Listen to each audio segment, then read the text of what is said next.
very much. Senator Hoeven. Thank you, Madam Chair. Mr. Secretary, good to see you. Thanks for testifying today. Appreciate it. Good farm policy benefits every single American every single day because our farmers and ranchers produce the highest quality, lowest cost food supply in the world. Benefits every American every day. I know you know this. Fundamental to the Farm Bill is crop insurance and the countercyclical safety net. That's what helps keep our farmers going day in and day out. And they respond by, as I say, producing that food supply. And the more they provide that supply and variety, the more choices our people have and the lower cost food they have. I think we not only have the best food and the best quality, but I think Americans spend less as a percentage of their budget on food than almost any country in the world. So as we go into this Farm Bill, are you committed to making sure that we do everything we can to support and strengthen crop insurance, as well as update and strengthen the counter-cyclical safety net, meaning ARC and PLC, and clearly PLC needs updates in those reference prices? Happy to work with you, Senator, and with this committee on that, as well as, and I hope that you will help and work with us to ensure that in addition to all of that, which is important and necessary, that we focus on also market development, domestic market opportunities for small and mid-sized operators. Because as good as the countercyclical program is, as good as the crop insurance program is, we are still losing a lot of our small and mid-sized farming operations.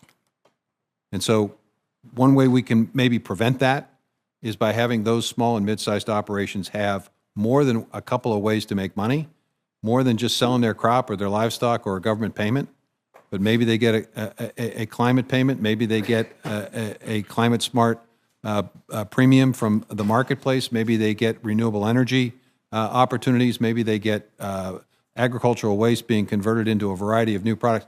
We have got to create, in my view, a much more robust effort on the 90% of farmers in this last couple of years that either didn't make any money or didn't make enough that the majority of their income had to come from someplace other than the farm. Well, you and I have talked about doing that, and I think that is important, but it also goes to, right now, 80% of the Farm Bill is essentially transfer payments, SNAP, those nutrition, those kind of things. Less than 20% now is the traditional ag part of the Farm Bill. Are you committed to making sure that there are adequate resources to do both what you've said and I've said in the traditional part of the Farm Bill? Let me answer it this way. I'm happy to work with you on this, but I think it's important for us to understand that there are multiple ways to provide assistance and help.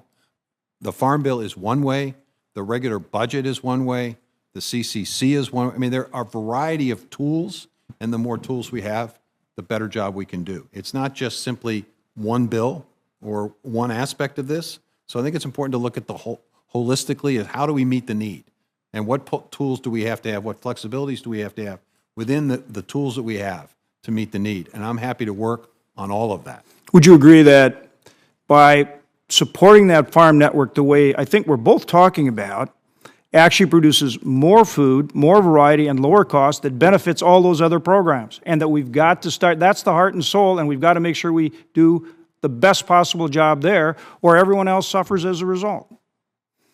I would agree with you that in terms of the importance of productivity. Okay. But I think we have to have a broader view on this. I think we also have to have a view of maintaining life and opportunity in rural places. Well, and let's go to that point. That you used a term that I use all the time in your, I think, opening testimony or one of the early Q&As, farmer friendly. Are you committed to making sure that all these different programs we talk about are truly farmer friendly and not mandatory, so that we can support agriculture in its diversity out there, and they're not running into a regulatory burden that is truly a problem for them? What we're trying to do within USDA is to focus on a voluntary, market-driven, incentive-based system. That's why we set up the Climate Smart Partnership the way we did. That's an example of what I think we need to do. Okay, that's good. And then how about in terms of these programs to deal with CO2 and so forth? Again, got to be farmer-friendly, can't be mandatory, and can't be one-size-fits-all. You agree with that? Well, that's how we set up the Smart Partnership Initiative, absolutely. And they should be market-based, not a large government-funded program. I think that the CCC is providing the resources that allows this market-based system to get established.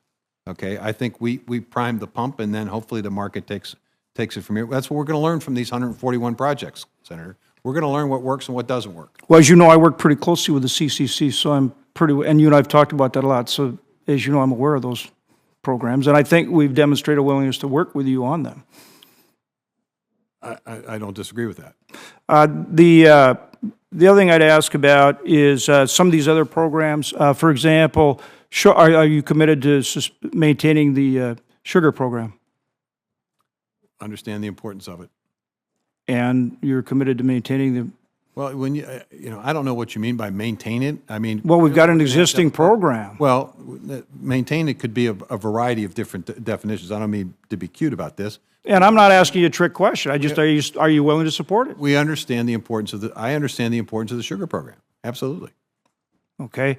How about in terms of some of our livestock programs? What can we do to deal with the problem in lack of the concentration and lack of competition?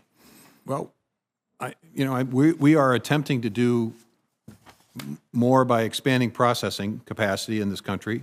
I think we need to see how that works. And it may very well be that you look at ways in which you can provide a continuation of the opportunity for the Department of Agriculture to continue to do that if the amount of resources that we're currently committed to this is inadequate. I will tell you that we've gotten a lot of interest in this. There are a lot of applications for resources on both the processing side and also the fertilizer side. Billions of dollars of requests have come within those two programs. Do you support both the cattle contract library concept, which we've worked to put in place as a pilot project through our Appropriations Committee, of which I'm the ranking member, and also, final question is on FSA staffing. Where are we there? What needs to be done? We're increasing staffing, but candidly, Senator, two things.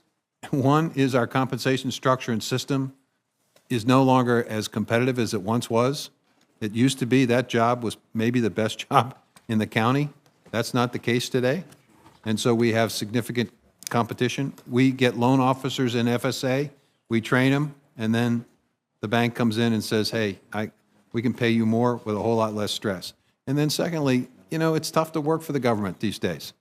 It's tough.